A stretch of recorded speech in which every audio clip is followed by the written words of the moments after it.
갈라디아서 6장 14절에서 18절.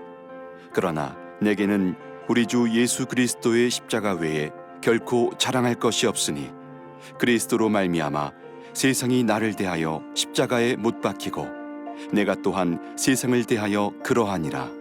할례나 무할례가 아무것도 아니로되 오직 새로 지으심을 받는 것만이 중요하니라.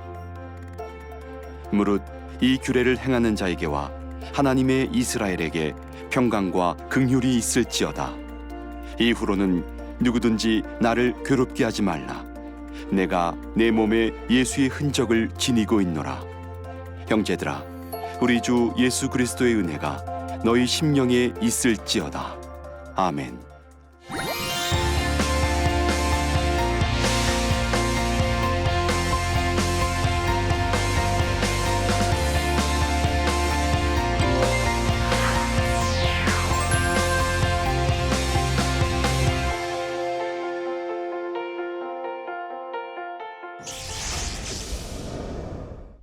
안녕하세요. 시건교회를 섬기는 이정규 목사입니다. 벌써 갈라디아서 마지막 12번째 강의까지 왔네요. 바울의 하나님 말씀을 통해서, 바울이 전한 하나님 말씀을 통해서 복음이 무엇인지, 그리고 율법이 무엇인지, 그리고 자유가 무엇인지 지금까지 좀 생각해 볼 수 있었습니다.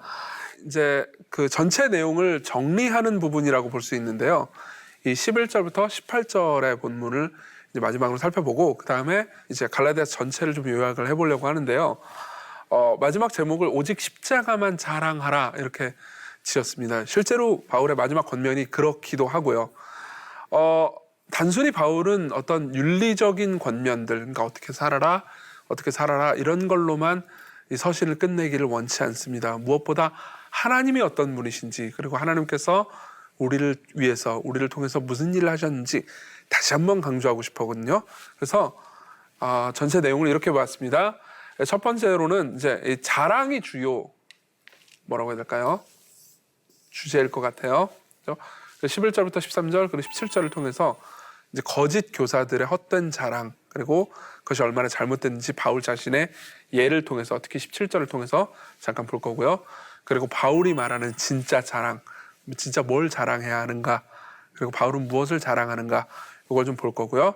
그리고 마지막 인사 18절을 살펴보도록 하겠습니다.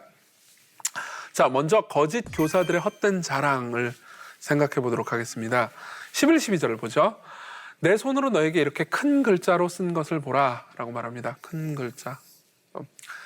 이 전까지는 이제 바울이 다른 사람, 어떤 서기관을 시켜서 바울이 이제 구술을 하면은 이제 서신을 썼을 겁니다. 근데 여기서 이제 바울은 뭐라고 말하냐면 큰 글자로 내 손으로 썼다 이렇게 얘기합니다. 이 부분부터, 즉 11절부터 18절은 아마 바울이 친필로 쓴 부분일 겁니다. 근데 이제 실제로 큰 글자로 썼을 거예요. 그래서 한번 상상해 보면 되게 재밌습니다. 이 파피루스를 가지고 이제 이 갈라디아 교회들이 이걸 받지 않았겠습니까? 아마 장로들이 바울로부터 서신이 왔습니다 해가지고 사람들에게 읽어줬을 겁니다. 읽어주다가 진짜로 큰 글자가 나타났을 거예요. 이 부분부터. 그럼 이제 보여줬겠죠. 그래서 이 서신이 진짜 바울로부터 온 바울의 친필 서신이라는 것과 더불어서 이게 진짜 하나님 말씀이다. 이 말을 잘 들어라. 거짓 교사들의 말을 듣지 말아라 라고 바울이 마지막으로 강조하고 싶은 거겠죠. 그러면서 이제 이 큰 글자로 강조하면서 얘기하는 내용이 이겁니다. 무릇 육체의 모양을 내려하는 자들, 거짓 교사들이겠죠. 그렇죠? 억지로 너에게 할례를 받게 하려면 그들이 그리스도의 십자가로 말미암아 박해를 면하려 한 뿐이라 이렇게 얘기합니다. 예수 그리스도의 십자가를 따르는 것은 고린도 전서와 후서의 가르침에 따르면 어리석은 소식이고 어리석은 길입니다. 생각해 보십시오. 이 세상에 메시아 왕이 왔습니다. 그럼 그 왕은 어떤 존재여야 하겠습니까? 강하고 능한 존재여야겠죠. 근데 예수께서 오셨어요. 얼핏 보면 강하고 능한 존재처럼 보였습니다. 막 죽은 자를 살리고요, 병든 자를 고치고요, 기적을 일으켰어요. 근데 결국 그분이 무엇로 우리를 구원하셨죠? 누가 생각해도 상상하지 못할 방법, 십자가라는 연약한 죽음을 통해서 우리를 구원하셨습니다. 그걸 통해서 단순히 세상 권세를 정복하신 것이 아니고 세상 권세 이면에 있는 사탄과 악의 권세를 정복하셨죠. 그죠? 그런데 그게 세상 사람들의 눈으로 얼핏 보기에는 너무나 연약한 것이었고 말도 안 되는 것이었습니다. 유대교를 믿던 사람들도요, 그죠? 세상의 화평을 가져다 주는 것, 그리고 진정 인간의 구원을 가져다 주는 것이 십자가에서 그리스도의 죽음으로 말미암아서 이루어지는 것이라고는 생각하지 못했습니다.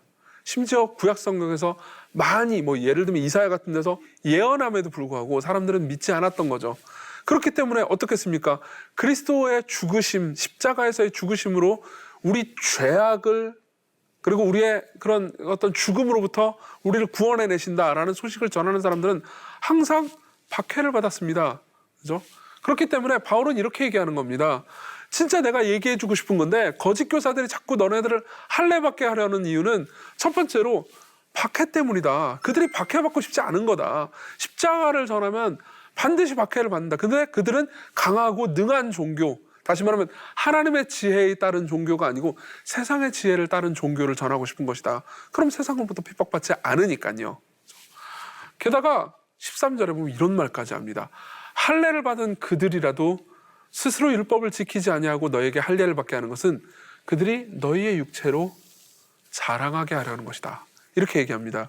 그러니까 박해를 피하기 위해서도 그것이 이제 거짓 교사들의 의도이기도 했지만 또 다른 한편으로 너희의 육체, 뭐죠? 그러니까 갈라디아 교인들의 육체로 자기 자랑을 하고 싶은 겁니다. 이게 왜 할례하고 무슨 상관이 있을까요? 할례를 받으면 표가 나죠. 그렇죠? 누가 할례를 받았다, 받지 않았다라는 게 표가 나지 않습니까? 그런 것처럼 할례를 내가 갈라디아 지방에 가가지고 걔들이 이렇게 얘기했겠죠. 내가 갈라디아 지방에 가가지고 복음을 전해봤더니 걔들이 바울의 잘못된 이야기를 들었어. 그러니까 할례도 안 받았더라고. 근데 내가 제대로 복음을 가르쳤더니 사람들이 할례를 많이 받더라고. 내가 이번에 예를 들면 100명이나 할례를 받게 했어. 그러면서 그 100명에 대해서 자기 자랑을 할 수 있죠. 그렇죠? 그런 것처럼 내가 정말 많은 사람들 데리고 왔다, 내가 큰 일을 행했다가 내가 대단한 일을 행했다라는 식으로 자랑하려고 하는 것이 그들의 진짜 목적이었다. 그들의 진짜 목적은 자기 자랑이었다. 그리고 자기가 마땅히 받아야 될 핍박, 그리스도의 십자가를 따름으로써 받아야 되는 핍박을 떠나려고 하는 것이었다. 이게 바울의 이야기인 거죠. 실제로 우리가 이 복음을 제대로 붙잡고 지키지 못하게 하는 것도 결국은 같은 이유입니다. 그리스도인이 받는 복음을 피하고 세상의 길을 따라서 받으려고 하는, 그 세상의 길을 따라서 가려고 하는 유혹은 두 가지로 나타나는데요. 하나는 핍박입니다. 그렇죠? 계속 복음을 전해요. 복음을 전하면 세상 사람들이 싫어할 수밖에 없습니다. 왜냐하면 예수 그리스도의 십자가에서 구원을 전하려면 필연적으로 뭘 전해야겠습니까? 우리가 죄인이라는 얘기를 할 수밖에 없거든요. 그렇죠? 근데 우리가 죄인이고 하나님의 진노와 저주를 받아 마땅하다라는 이야기를 누가 좋아하겠습니까? 그렇죠? 그러니까 당연히 박해가 오죠. 그렇죠? 그러니까 사람들은 죄에 대해서 이야기를 안 하고 싶어하는 유혹을 받게 됩니다. 그럼 자연스럽게 예수께서 십자가에 못 박혀 죽으신 이유도 없게 되는 거잖아요. 그러니까는 기독교를 어떻게 합니까? 그냥 잘 믿으면 열심히 살면 복 받고 이렇게 형통하고 이런 세상 종교와 똑같은 수준으로 격화시켜 버리고 맙니다. 사실상 유대교도들 그리고 이 갈라디아 교인들이 만났던 거짓 교사들이 했던 일도 결국 그거죠. 또 하나는 유혹입니다. 세상의 유혹. 그렇죠? 그러니까 뭐라고 해야 될까요? 세상적으로 크고 싶은 유혹이라고 하는 게 좋을까요? 아까도 말했지만 갈라디아에 있던 거짓 교사들은 갈라디아 사람들을 많이 할례를 줘가지고 자기 자랑을 삼으려고 했습니다. 물론 큰 교회가 나쁘다라는 건 아닙니다. 그렇지만 사람이 크기를 추구하는 것은 안 좋은 것입니다. 너무 그러니까 이거는 큰 교회든 작은 교회든 얼마든지 나타날 수 있는 거예요. 큰 교회라 그래가지고 꼭 크기를 추구하고 작은 교회라고 그렇지 않은 건 아닙니다. 작은 교회라 하더라도 더 많은 사람들을 더 세를 불려가지고 진짜 개개인이 하나님 앞에 나와서 회심하고 예수 그리스도로 말미암아서 기쁨을 경험하게 하려고 하는 것이 아니고 정말 많은 사람들, 많은 돈, 많은 힘들을 끌어모으려고 하잖아요. 그러면 필연적으로 복음을 왜곡할 수밖에 없게 됩니다. 마찬가지로 아까도 얘기했지만은 죄에 대해서 많이 얘기하면 사람들이 싫어할 테니까 많이 모이지 않겠죠. 그러니까 결국은 세상이 좋아할 만한, 세상이 듣고 기뻐할 만한 입맛에 맞는 방식으로 복음을 변질시킬 수 있으니까요. 이 모든 것들은 결국 자기 자랑에 기인한 것입니다. 그러나 예수께서는 뭐라고 말씀하십니까? 물론 이 24장의 문맥은 이제 그리스도인들이 앞으로 받을 이제 거대한 환난의 문맥이긴 합니다. 그렇지만은 이 아까 말했던 환난뿐만 아니라, 그리고 이제 세상의 유혹도 마찬가지죠. 끝까지 우리는 인내해야 됩니다. 그렇죠? 인내한다라는 것은 단순히 어려운 일이 있을 때 그냥 붙잡고 버틴다 이런 의미가 아닙니다. 계속 복음을 붙잡는다는 의미입니다. 성령께서 가르쳐 주신 하나님의 말씀을 끝까지 붙잡고 여기서 이 갈라지는 것, 다시 말하면 여기서 조금이라도 다른 것은 용납하지 않는다라는 의미이기도 하죠. 갈라디아서 1장에서 배웠던 교훈을 한번 생각해 봅시다. 바울은 다른 복음을 따르는 것을 이상히 여기노라 그러면서 막 다른 복음을 따르는 자들에게 막 저주가 있을지어다 이렇게까지 말하기도 했잖아요. 그것도 버티고 인내하고 견디는 것의 한 종류인 거죠. 그렇죠? 자, 그래서 뭐라고 말합니까? 이제 갈라디아서 6장 17절에 보면 바울이 자기 자신을 이야기하거든요.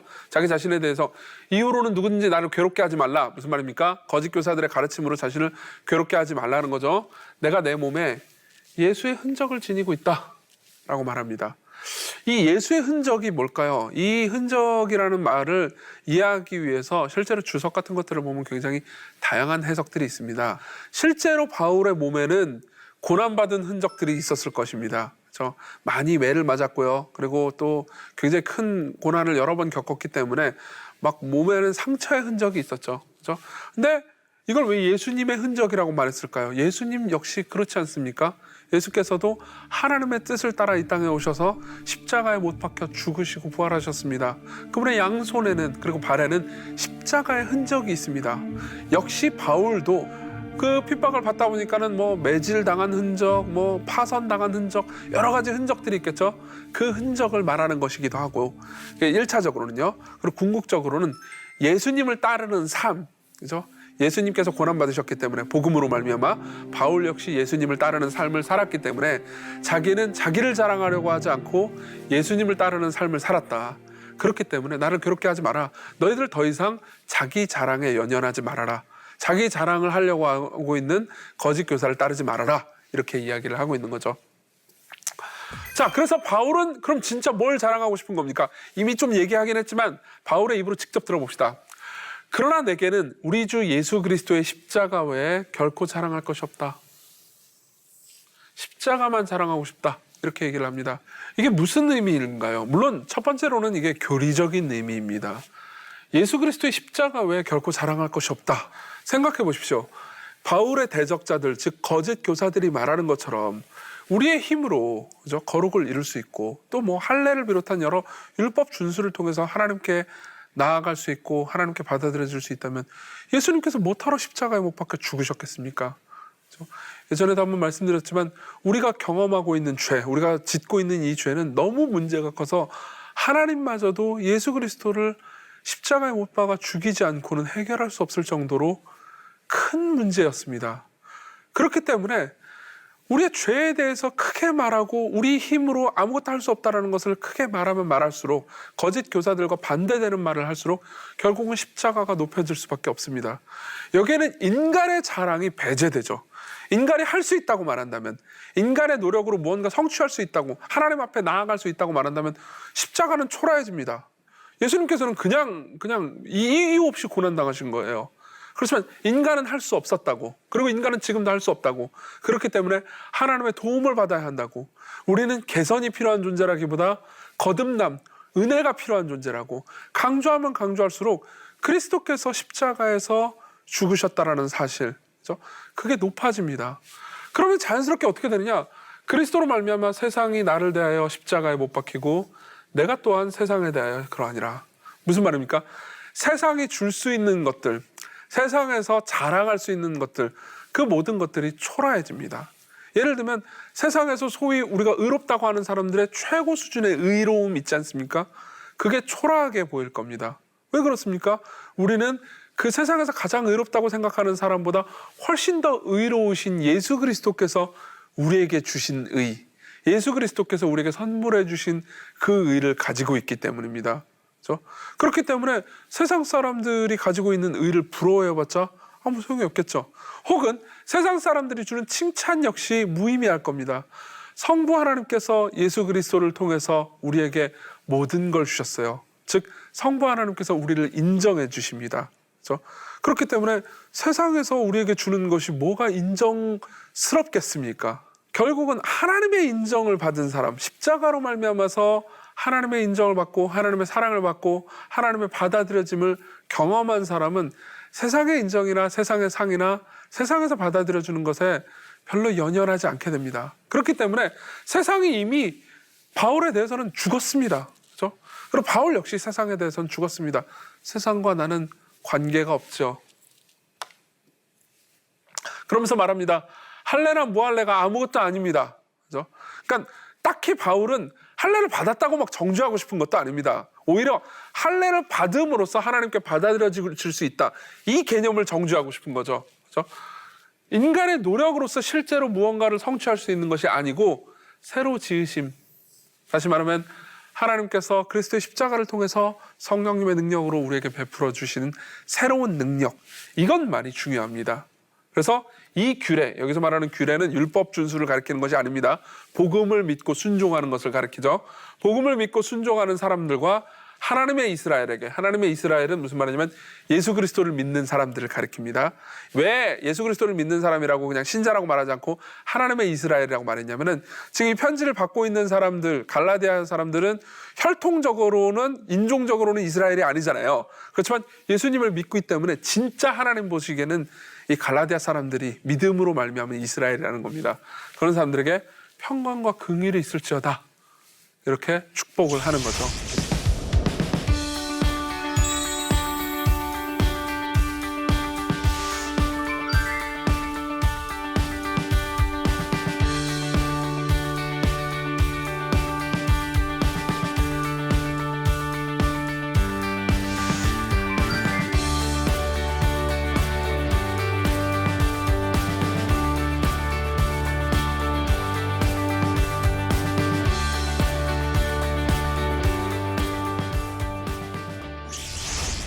그래서 이제 마지막 인사로 들어갑니다. 마지막 인사는 이렇게 끝나죠.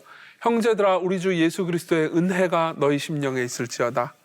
물론 이거는 이제 그냥 마지막 인사구나, 은혜가 있을지어다 그러면서 마지막 인사처럼 끝날 수도 있습니다. 그렇지만 갈라디아서 전체를 살펴본 사람한테는 이 특별히 이 은혜라는 단어가 예상치 않게 들리겠죠. 범상치 않게 들리겠죠. 그죠? 왜 그렇습니까?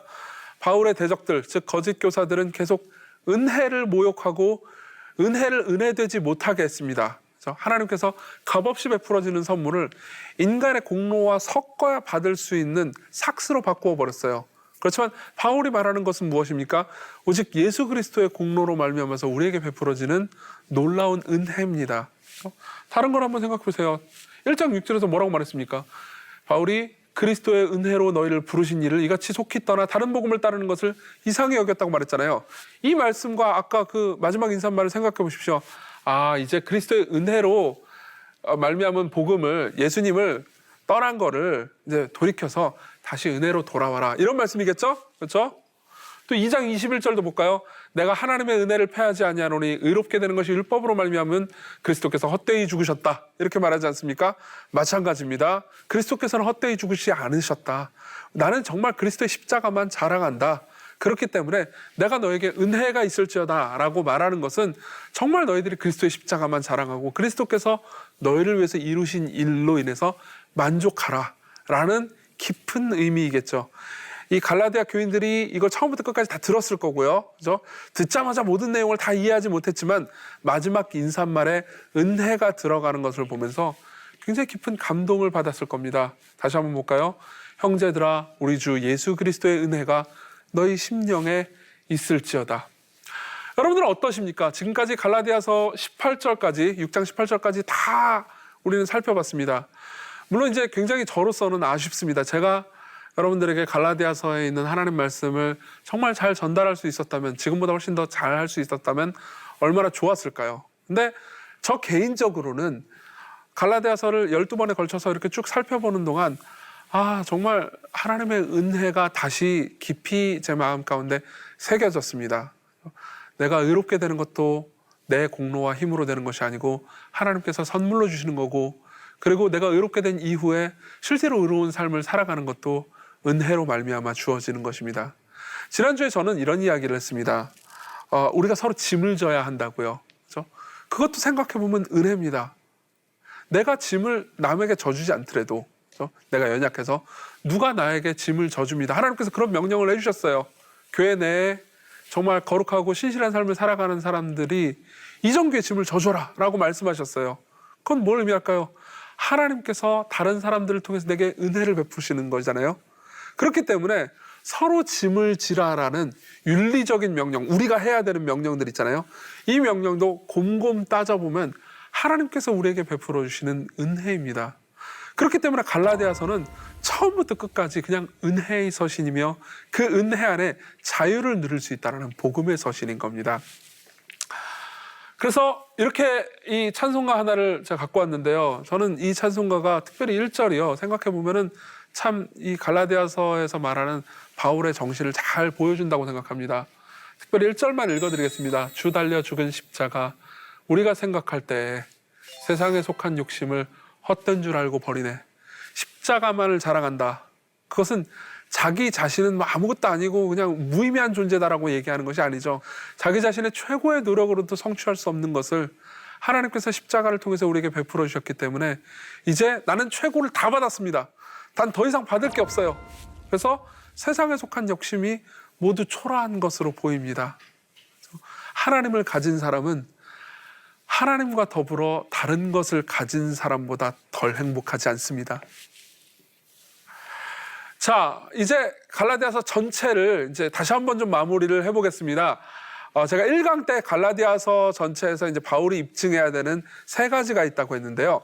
이제 바울은 갈라디아서 전체를 이제 그 3가지를 화두를 던졌지만 이제 화두를 다 입증해냈습니다. 첫 번째로 갈라디아서 1장 1절부터 2장 16절까지를 통해서 바울은 기억나시나요?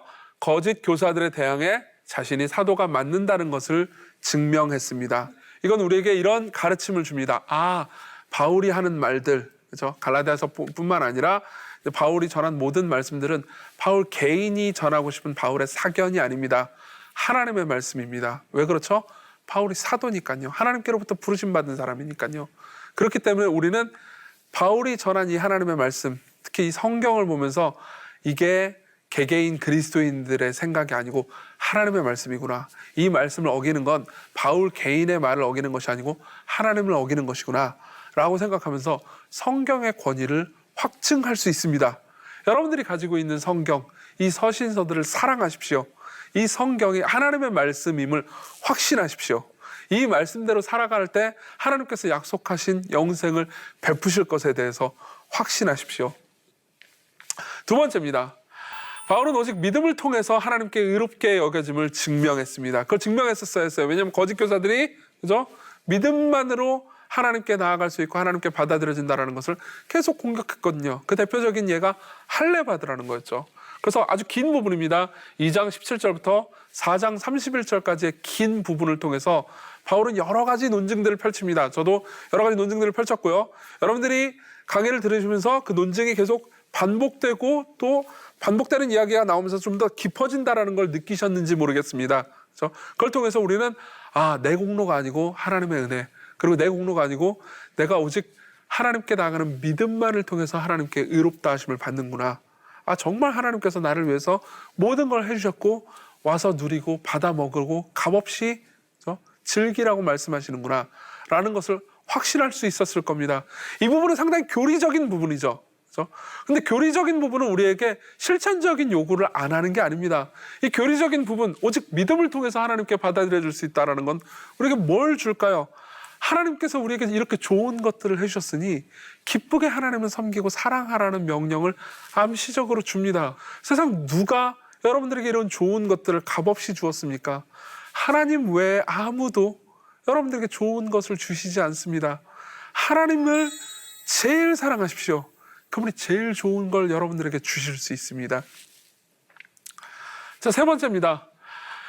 5장 1절부터 6장 18절, 우리가 아까 방금까지 봤던 본문이죠. 거기서 바울은 뭐라고 말합니까? 이신칭의 교리가 윤리적으로도 결국 선한 열매를 맺음을 증명했습니다. 바울이 겪었던, 그러니까 뭐 갈라디아서뿐만 아닙니다. 로마서도 마찬가지인데요. 제일 큰 반대 중에 하나가 오직 믿음만으로 하나님께 받아들여진다면 누가 선행을 행하겠냐, 이런 거죠. 근데 바울은 여러 본문들을 통해서 특히 10강 때 이야기했는데 육체의 일과 성령의 열매, 이걸 통해서 사실상 오직 은혜로 말미암아서 성령님의 인도를 따라서 살아가는 사람들, 믿음을 따라서 살아가는 사람들이야말로 진짜 좋은 열매를 맺을 수 있다. 정말 선행의 열매를 맺을 수 있다. 정말 이웃을 사랑할 수 있다. 이것을 증명해냅니다. 마찬가지입니다. 복음은 우리를 방종하게 만들지 않습니다. 복음은 무엇보다 아까 말씀드렸듯 하나님을 사랑하게 합니다. 그렇게 하나님을 사랑하게 하는 것을 우리를 방종하게 만들겠습니까? 오히려 하나님을 기뻐하게 만듭니다. 오히려 복음으로 말미암아서, 성령님의 능력으로 말미암아서 우리에게 주어지는 선한 행동은 율법을 지킴으로써 하나님께 의롭다 하심을 받을 수 있다라는 나쁜 교리와 달리 우리를 즐거움으로 하나님 뜻을 지킬 수 있도록 만들어주고요. 그리고 무엇보다 이웃 간에 서로 사랑함과 화목함을 도모합니다. 내가 율법으로 의를 행해야 하나님께 의롭다 하심을 받을 수 있다고 생각해 보십시오. 그럼 어떻게 되겠습니까? 자기를 자꾸 자랑하지 않게 되겠습니까? 자꾸 자기를 자랑하면서 자기를 증명하려고 하게 되겠죠. 거짓 교사들이 그랬던 것처럼요. 그렇지만 하나님께서 이미 나를 위해서 모든 걸 다 해주셨고 이제 내가 하나님의 영광과 그 뜻을 위해서 삶을 살아갈 수 있도록 자유롭게 우리를 기쁘게 받아주신다라고 한다면 우리는 우리를 높이려고 선행을 행하는 것이 아니고요. 그냥 하나님 안에서 계속 즐거움을 누리려고 선을 행하게 될 것입니다. 다시 정리해 볼까요? 여기에는 삼위일체적인 함의가 있습니다. 성부 하나님께서 주신 말씀을 통해서 우리는 성자 예수 그리스도를 믿는 믿음을 통해서 그리고 우리 안에서 역사하시는 성령 하나님을 그리고 성령 하나님의 돌보심과 도우심과 인도하심을 통해서 열매 맺는 삶을 살아갑니다. 그럼 우리가 할 수 있는 남은 건 뭘까요? 이렇게 우리를 사랑하신 삼위 하나님을 기뻐하면서 삼위 하나님을 찬양하면서 살아가는 삶이 열매 맺는 삶일 겁니다. 지금까지 갈라디아서 전체를 마쳤고요. 여러분들에게 무엇이 남았는지 잘 모르겠습니다. 근데 무엇보다 제가 드리고 싶은 말씀은 이 은혜가 여러분들에게 있기를 한편으로는 기원한다는 것과요. 또 하나는 이 은혜의 가르침을 따라서 굳건히 인내하면서 이웃을 사랑하는 삶을 사시기를 바란다는 말씀 드리고 싶습니다. 지금까지 시청해 주셔서 감사드립니다.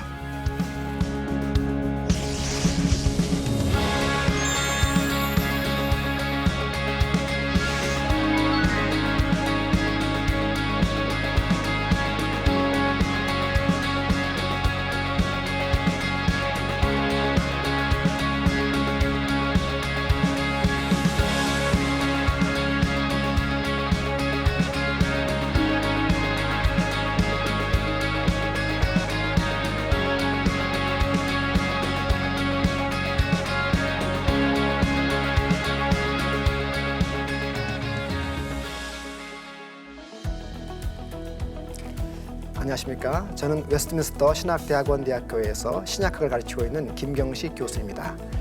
저는 앞으로 12주 동안 에베소서를 다루게 됩니다. 에베소서는 성도들의 정체성, 그 특권과 책임에 대해서 말하는 서신서입니다.